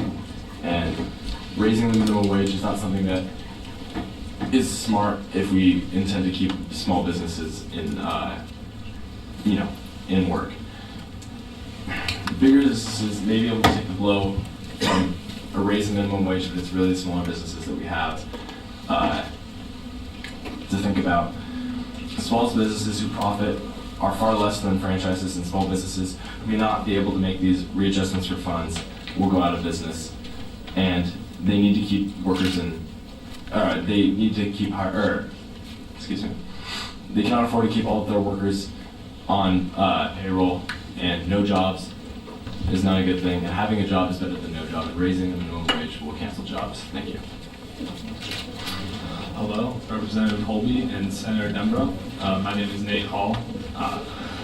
I'm here in representing the Salem Area Chamber of Commerce. I oppose the bills raising the minimum wage. The reason I oppose is not only due to the significant impact that our local businesses will take, but also the lower ambition that will fall upon our working class Oregonians. Now, minimum wage workers are often people who are young, have never been married, are unskilled, and have no more than a high school education. These people, such as myself, working on minimum wage, are not usually using the wage to support a whole family, or at least have more than one source of income. By this logic, raising the minimum wage will not eliminate poverty in any sense. In fact, I argue that it will not even help it. By instituting a higher minimum wage, our working class Oregonians will have much less motivation to climb the economic ladder. If they can give the bare minimum effort and receive $15 an hour, then what will encourage them to pursue a better job? On to my next point is that raising the minimum wage will deal the greatest impact to the locally owned businesses. In an increasingly homogenized world, communities such as ours that preserve their one-of-a-kind businesses and distinctive character have an economic advantage. We Oregonians take pride in the encouragement of sustaining our local economies by supporting locally owned businesses. If the minimum wage were raised, these local businesses will be forced to fire and or cut positions to keep up with the franchises. As the franchises have blanket prices that extend nationwide, these companies will see little to no effect on their prices. On the other hand, the locally owned businesses will be forced to charge more for their goods and services, thus lowering the local demand for their product and closing their doors. Thank you. My name is Jaskaran Singh, and I'm from West Salem, and I'm speaking on behalf of the Salem Area Chamber of Commerce. And I just want to talk about how raising the minimum wage will affect small businesses, and that every small business will basically have to cut employees and cut back just about everything as they increase prices, won't be able to compete with big franchises, and then eventually have to close their businesses, leaving space for big franchises just to take their role. And poverty in itself will increase as people will lose jobs, because these jobs will become more valuable to the big franchises and small businesses to give space to those who actually need it. And would you rather have more poverty or people who struggle but get money? And yeah, thank you. Thank you very much. Good evening, my name's John Miller. I own a small business here in Salem and have for several years. I employ about 300 people. I own 5 fitness clubs in this area. And so I thought the most productive thing with my 2 minutes is tell you what I've actually been going through the last few months as this issue has bubbled to the surface. You know, in short, you're creating a hardship for me. You're putting me between a rock and a hard place. And on one hand, the rock is my customer, and my customer is very price sensitive. In my particular industry, my particular type of club, an awful lot of my customers are retired folks. And trust me, when we raise the cost or the price of anything nickel, I hear about it from folks that tell me that they're living on a fixed income. I can't wait to hear what they're going to think about this idea when they see how it affects them. And of course, my job is, the hard place is, I've got to do what I can to make sure that it affects them as little as possible. And when you walk into my business, you walk into a nice front counter, you might see some nice, friendly young people like these guys behind the counter that greet you and ask you how you're doing today, and hand you a towel and sell you a bottle of water or something like that.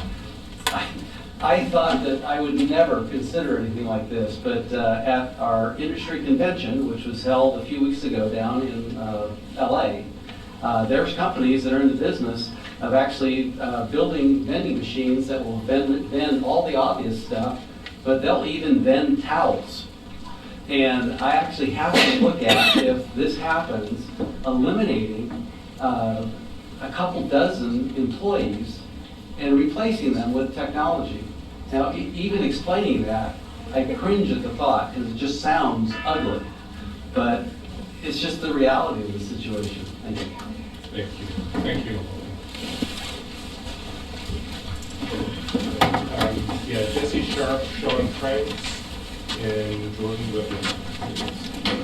John Jack, Trevor, Cam, Bob, Seaton, Kurt, FFR, Bill Dornan. Hello, committee members, chairs, thank you very much for having me. My name is Jesse Sharp. Jesse, you can stay back for a second. Oh, thank you. Oh, I see. Anyways, my name is Jesse Sharp. I'm a student, a worker, and a volunteer. I do all three of those things, averaging between 60 and 100 hours a week, and cannot pay for basic food. What I am right now here to tell you is that I and the people in my situation who are trying their very hardest to be in a place where they are able to pay for their school, pay off their loans. My loans are high, just like everybody else, my age group, are struggling with the realization that they are unlikely to ever be able to do that. Those of us who work minimum wage realize that most people working that job will continue to not be able to pay off basic debts in their life. And because of that, I'm afraid, and many people of my age who are students, who work very hard, are not only afraid, but becoming angry at a system which cannot support them. And I don't like seeing that in my peers, and I simply wanted to let you know that I hope that that changes, and that you have the power to do that. Thank you, Chris. Hi, my name is Sean Franks, and I'm from Ashland, Oregon. Thank you, Chair Stembro, Representative Holby, and the committee members. Thank you for your time. I drove here 4 hours today to show you my story. My name is Sean Franks. I'm a father. I live in the state of Oregon. I've been working here since my son was born in 2009 in Medford, Oregon. When I started working, my wife was pregnant, started working at Papa John's a little bit after the recession, so I stopped working at the chiropractor's office. But I started working at Papa John's in the evenings. Then after about a year, my wife started going back to work at Walgreens. Representative Escobar will know where the Walgreens and Papa John's are adjacent to each other, where me and my wife worked. We never saw each other. I worked in the evenings, went home to my son at night, and reluctant to wake up with him in the morning. And my wife went to work during the day. And so there's a lot of fights and arguments. We didn't make much, but I mean, we're happy raising a family. My son is super happy. A few of you had the opportunity to meet my son in recent weeks, and you could just tell he's a happy person. He's happy to be here in this state, and so am I. We were working hard and struggling even harder to make ends meet. And although we both didn't work the 40 hours a week, like I said, we never saw each other. So I know firsthand how hard it is to raise a family on minimum wage. I went back to school, got my degree. Now I have $40,000 worth of loans, and I'm glad to pay them off and work hard to do that. But I know that other people have struggled, and I know that struggle. There's a lot of anxiety, there's a lot of hatred, bad words that come, between partners that are supposed to love each other because of that stress. I know it, my wife knows it, and I can't take back that time and give it back to my son, Carter. And I named him Carter because of business, someone who moves product, and that's what our society needs is business, but let's do it the right way. And let's pay people for their time. $19,000 a year for two people to hate each other, it's not a good deal. Thank you. Thank you, committee members. My name is Jordan Whitlock. I'm 23 years old, and I'm with 15 out of Southern Oregon. I'm here today from Ashland to talk to you about HB 2009. I traveled today because I feel like this is an essential ingredient to addressing a root cause of poverty in our wonderful state. There are too many Oregonians that devote their life to their job, but live in poverty because of poverty wages. They work hard. Some get up at 6 in the morning, make coffee, and drag themselves to work. They could spend 40 hours a week working, away from things that matter, devoting most of their time and hard energy into their job. But what do they get in return? Poverty wages. They come home still worried that they won't be able to take care of the family or themselves. Many of these people struggle to pay for the essential needs for their life. The simple truth is that no one who works this hard should live in poverty. They deserve to have enough money to not depend on government aid, to put money into local and statewide economies, and live as close to a fulfilling life as possible. Because every job here in Oregon is a necessary one. So I ask all of you, why don't we treat them like the important people that they are? Oregon has a chance to be a national leader. In my little time of canvassing, we have gotten lots of support from Oregonians, even people who do not live in poverty. In fact, I even had an Australian cheer at me. And remember that they have a minimum wage higher than 15, but yet according to The Economist, the Big Mac there is actually undervalued when compared to the US by 9.8% and has consistently stayed at about the same price. I come from great economic hardship with my family when growing up. If we had a living wage then, we would never have been kicked out of our home. We'd never been kicked out of our home, and my parents wouldn't have struggled to take care of me when growing up. It's time to treat hardworking Oregonians who are essential to our economy with a form of dignity. It's time to make meaningful strides to bring more success to the staggering amount of Oregonians suffering. I thank the committee for your listening to my words. Thank you. Thank you all. Trevor Gams, Bob Segan, Kurt Arthur, and Bill Dorn. And undecked will be Paula Lights, Joy Wilman, and Christine Kopp.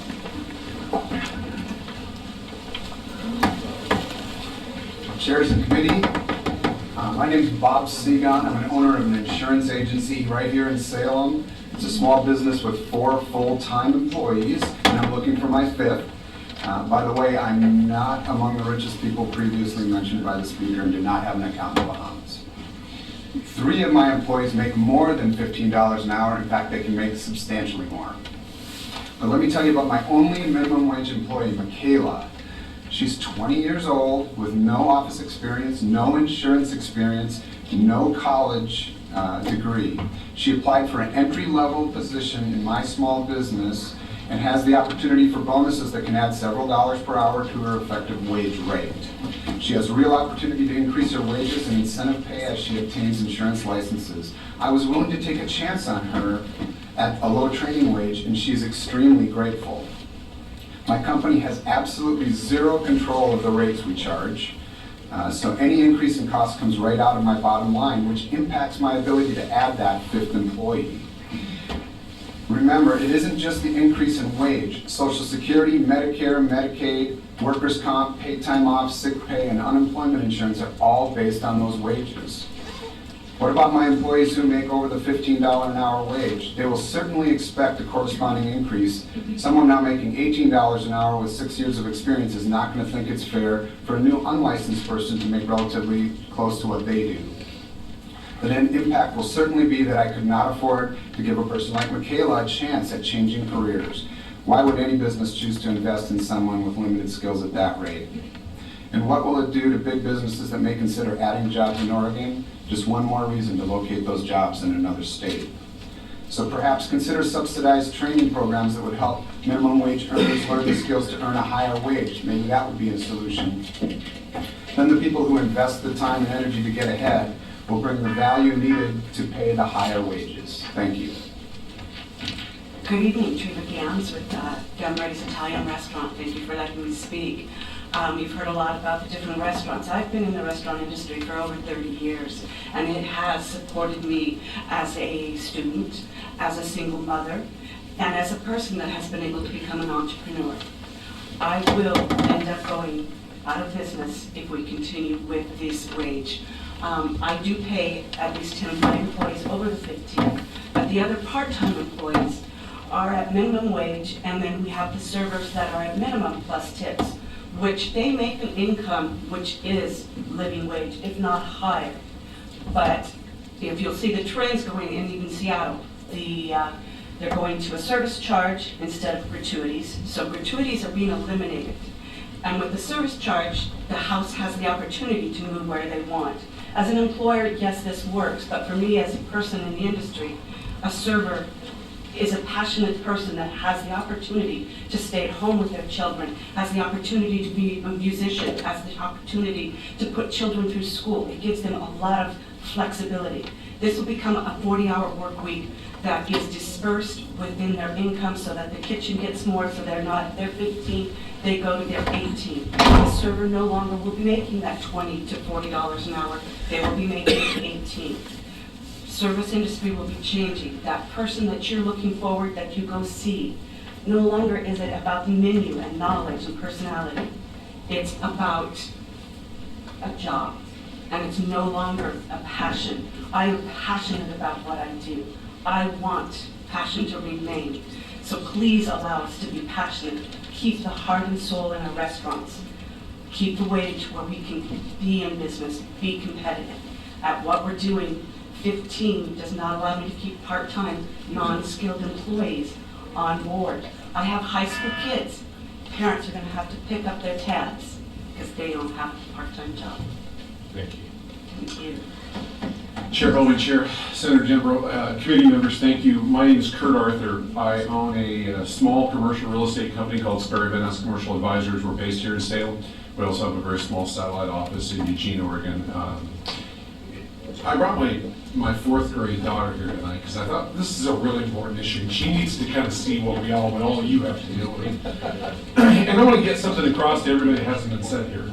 There's not a single person in this room, no matter which side of this issue you're on, there's not a single person in this room, there's not a single person in this building that wants to see any Oregonian suffer.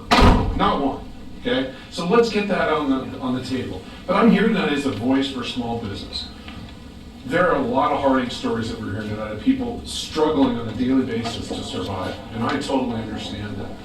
But if you take this effect and we raise minimum wage upwards of 62% in a 3-year period of time, what's going to happen is a catastrophic event. You're going to see small businesses closing. You've heard tonight of restaurants that will have to close. A monumental shift in our agricultural business that employs so many hundreds of thousands of people in our state of Oregon. Things will change.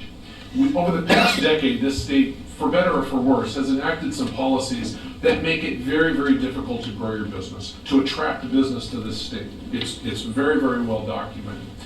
The last thing that we need to do is have one more policy that's going to impede businesses just right now as we possibly see light at the end of the tunnel to keep us from wanting to expand. Because one thing this Great Recession taught every small business person in the world is how to do as much as you were doing before, if not a little bit more, with a whole lot less. So just as we're coming out of this recession, we're starting to see some positive times. The last thing I want to see is an impeding minimum wage that will encourage people not to hire, but to have to possibly consider closing their doors and letting people go. Thank you for your time. Thank you all three. Okay, Paul Lights, Joy Miller, and Christine Copper, please. And on deck, Angela Spada, Matt Gold, John Coulter, and Elizabeth Renner.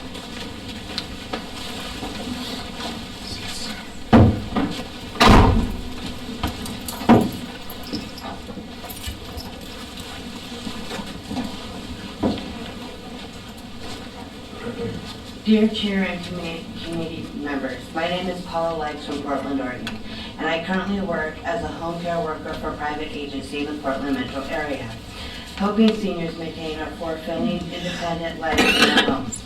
My work is something that is deeply important to me, and it's something that I have done for over 15 years. Many of my days begin at 5 a.m., preparing to head to work and make sure that I can catch the bus on time. The care that I provide include helping with the personal hygiene of my clients, bath, shower assistance, oral hygiene, dressing and undressing, in addition to toileting my clients depending their needs. I also do home management for them, such as grocery shopping, housekeeping, laundry, changing linens, making beds, medicine reminders, and basically cleaning their house. Plus cook their meals and provide pet care, such as feeding and cleaning their animals. All of these duties are vital to helping my client live with dignity in their own homes. Even though I have enough duties for 4 different workers, I only get paid barely over the minimum wage. What more, there are times when I work double shifts because there's great need for the seniors in my care. In addition to work, I study at an online school from the time I get off work to 1 or 3 in the morning.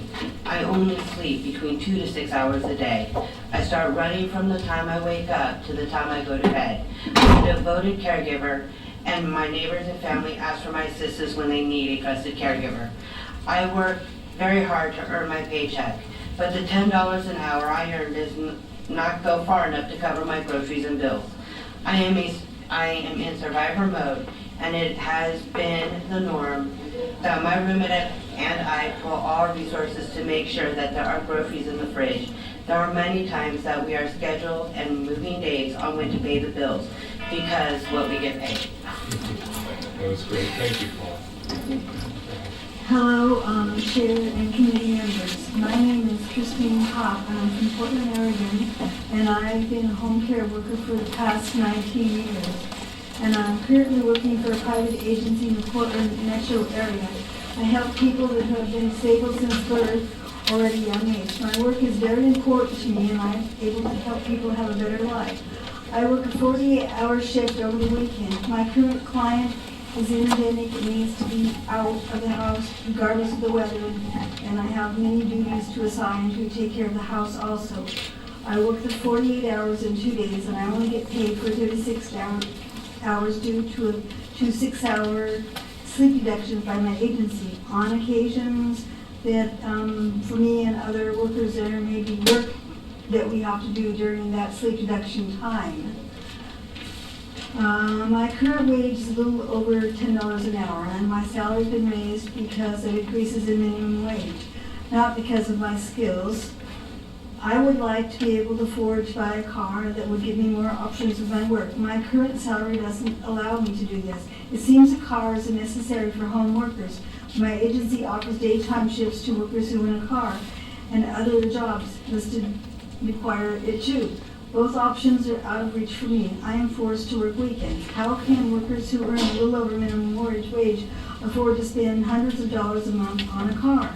I am an outstanding home care worker who, along with thousands of equally qualified, experienced home care workers, faces the dilemma of choosing between staying in a stable job and low wages or changing career paths. A $15 minimum wage will open possibilities for my work schedule, and I could afford a car. My husband and I are both home care workers, and 15 will help my husband and I be able to save money and have a decent retirement. And I thank you and ask you to raise the minimum wage to 15. Perfect. Thank you, Christine. Hello, my name is Joy Willman. So I just want to speak to the chairs and the committee about the importance of our work. And these two ladies listed it very, very well. So I could talk all day about what we do and how hard we work. But instead, I would rather focus on the impact of low wages on our consumers. I work with a consumer that I've worked with for 21 straight years. And he's told me I have to use his name or I can't talk any further. His name's Laddie, and a lot of you may know him. I work with I work through the state, through support service brokerages, and now through the Comprehensive 300 program through a private agency for him. When I started working for the private agency, I had to take a $3 an hour pay cut. I did it because I'm dedicated to this person and give him the best life possible. And just by the way, he used to be in Fairview. He cannot speak here today, but asked me to express to you the difficulty that he goes through every time one of his workers leaves due to low wages. He says that his staff has not had a COLA in 5 or 6 years. We make about $9 an hour, and it's increasingly difficult to have to keep training new people on how to best care for him. And I do want to add, he's 69 years old with a very severe speech impediment. The high turnover is very stressful and frustrating. People need to be able to cover their rent, food, utilities, and still have gas, car insurance to get to work for him.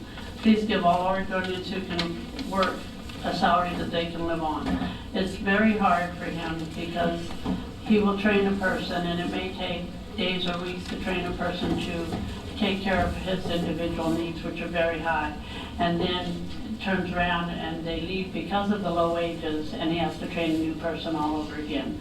I'm the only constant in his life. Low wages are not only unfair to home care workers, they're unfair to people who need home care. Thank you. Thank you, Joy. Please give our best to Larry. Up next, Angelo Spada, Matt Gold, John Holter, and Elizabeth O'Neill. And on deck, we have Martha Perez, Evan Lasley, Teresa Roberts, and Rachel Shelton.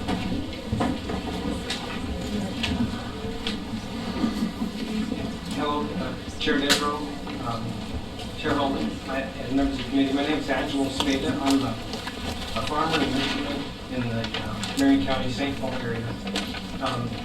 We have about 150 employees and on about over 2,000 acres.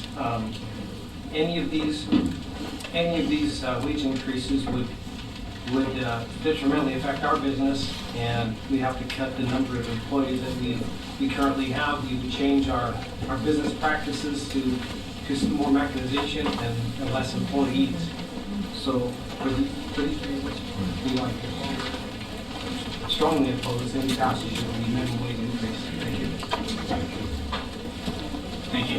Senator Dembro and Chairman Colby, I appreciate the opportunity to be with the committee today. My name is Matt Gold. I'm from Hillsborough. We're celebrating our 50th year in the nursery business. My dad started the business, and I'm also here representing the Oregon Association of Nurseries, the most recent past president.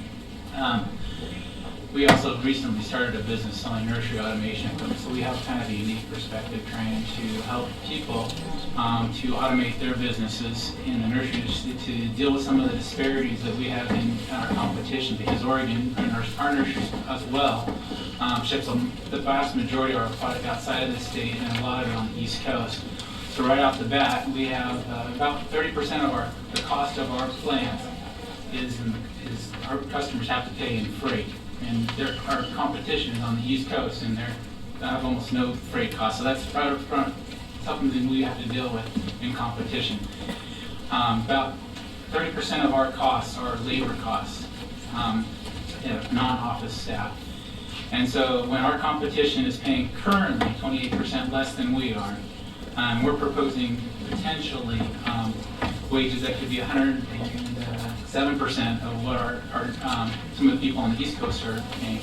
It's a huge hurdle for us to overcome, and we're trying to help some of the nurseries in our state and other neighboring states to help automate, to help deal with some of those issues. So those are kind of the perspectives that I wanted to share with you. Thank you for your time. Thank you. Well, good evening, Chair Dembro and Holby. My name is John Coulter. I'm the general manager of Fisher Farms.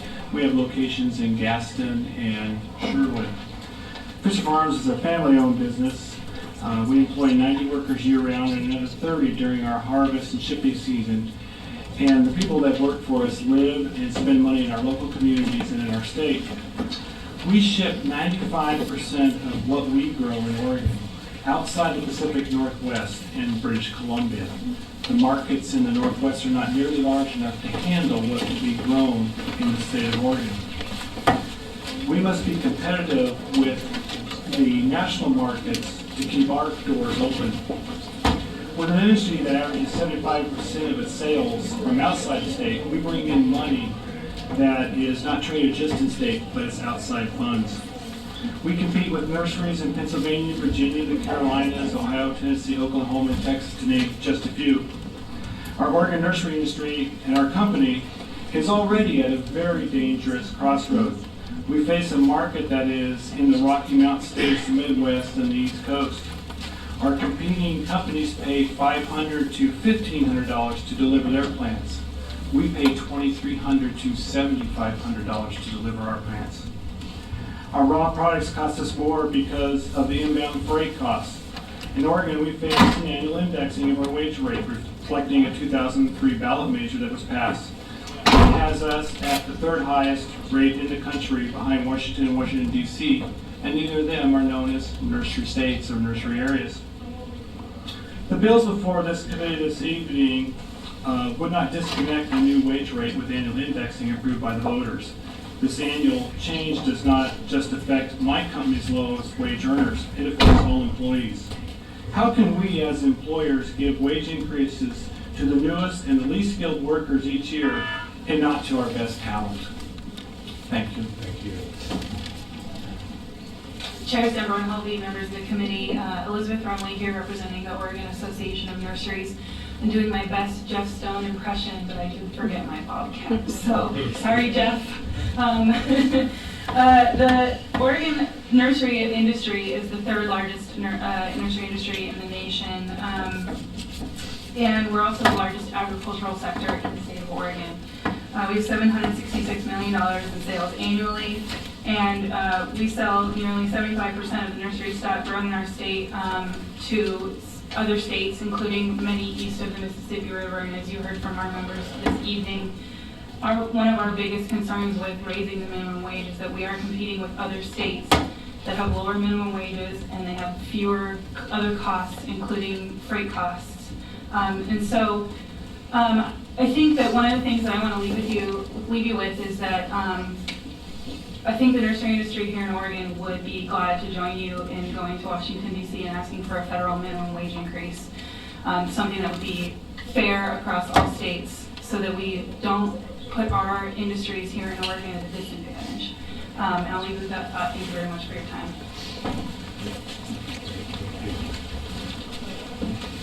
Okay, Martha Perez, Kevin Lashley, Teresa Roberts, and Rachel Shelton. And on deck, Paul Slater, Marie Bowers, Jeff Davis, and Petra Donovan.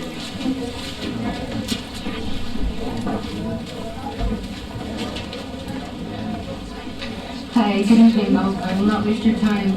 My name is Marcia Perez, and I speak on behalf of Baker Sponge Holdings Corporation. Move away from the microphone. Oh, yes, my name is Marcia Perez. I represent Baker Sponge Holdings Corporation. We heartily endorse any and all efforts to increase the minimum wage beyond 15. The common trend among all businesses is that raising wages becomes a huge challenge. However, we at BSHC encourage our fellow businesses and colleagues and government partners to seek out those resources, both public and private, to not only grow their business domestically and internationally, but to raise wages at the same time. Those are my formal comments. Just wanted to let you know that we're raising wages beyond 30 at this point. When we did the analysis on our budget, Senator Denbrough, we found that there was no red line. There was all of the black. So we're not doing it because it's moral or because it's just or because it's an urgent need, but because we actually can. We're currently partnering with various government agencies, and we're also working with some private firms to ensure that not only do we increase our success in a high-risk business world, but that we also, we plan for success by going beyond the employee model, and that we move towards a co-ownership. We have to change the nature of how we do business in the United States, not just nationally, but internationally. And we have to go beyond best practices, and we have to find out what else can be done besides just the typical pilot program at this point. I'll leave it at that. Thank you for your time, folks, and have a good day. Take care. Thank you, Martha. Thank you for coming so far. Yeah, you too. You bet. Hi, my name is Tessa. I drove up from Portland, Oregon. And thank you for spending the day with us. We very much appreciate you, and those of you who are paying attention. They say the sky would fall when we ended child labor. They said the sky would fall when we were given weekends and holiday pay. And I'm sure that they told the Oregon legislature that the sky would fall 25 years ago when you raised the minimum wage. The sky will not fall. The sky will not fall if you raise minimum wage. I don't know why we're still listening to theories out of Illinois at all after they brought monoculture to Africa and destroyed that nation. I don't know why we would listen to any ivory tower paid for research out of Illinois when we can look at what's happening in our own state and base our decisions what's happening to us. I'm worked all my life. I always struggled to pay my bills so that my daughter could go to private school. I made $15 to $20 an hour. I had an IRA, and then my health failed, and now I live at poverty wages. And I still have to help my children because they are crushed by student loans and trying to go to college, and I don't know that I'm ever going to be financially stable.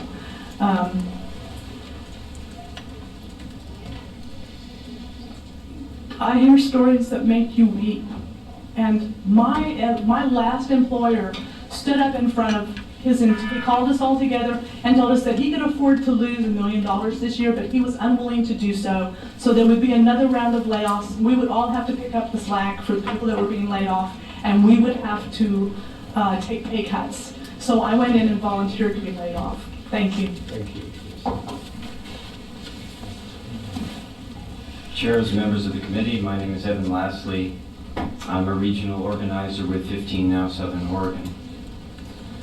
Over 500,000 hardworking Oregonians would be directly affected by a raise to $15 an hour and finally be able to feed and house their families without government assistance. I urge you to consider the historical context of minimum wage legislation. It was intended to be a living wage, a wage which could allow workers to meet the basic needs of life. Since 1968, wages have been stagnant or declining, and the minimum wage has lost a full quarter of its value since then. Since the last recession, new jobs generated have been largely poverty wage or high wage jobs, the majority being of those poverty wage. In these kind of jobs, it is almost impossible to feed and house your family without assistance, as you've heard tonight. It is a state of economic insecurity which now passes for normality for many Americans and hits us in Southern Oregon, in rural Oregon, harder than in urban centers. We know the myths of low-wage work. We know it's not just teenagers these days any longer. We know that there is a limitation on the upward mobility within low-wage work. There are 9 job seekers for every living wage job. We are told that an increase in the minimum wage to 15 is unprecedented in size. This is not true. In 1950, there was an increase of more than 80%. In 1989, the Oregon legislature increased it 42% over 2 years. We are talking about that as a 43%, and then one more up to 2018. The legislature can act again. Now, and I don't want to discount, thank you for your time. Thank you, Evan. Thanks for the information. Hi, my name is Rachel Shelton. I'm a recent graduate from Portland State University in the Child and Family Studies Department. I'm currently unemployed. I volunteer as a nonprofit director of the youth program. And I am fighting for 15 because I'm not afraid of a competitive job market coming out of this. I think that raising the minimum wage will create an economy in which it's a healthier environment to start a business, and that we can plan for our businesses to grow, and then once we can afford to pay our employees living wages, that's when we'll take on new employees, not when we can only afford enough to pay them a slave wage, and so that they are wasting their time in their job working for money that's not really going to go anywhere. I have a lot of experience working in minimum wage. I worked in call centers for a number of years, and I didn't take it seriously because I could miss a few hours and I'd hardly notice because I made so little.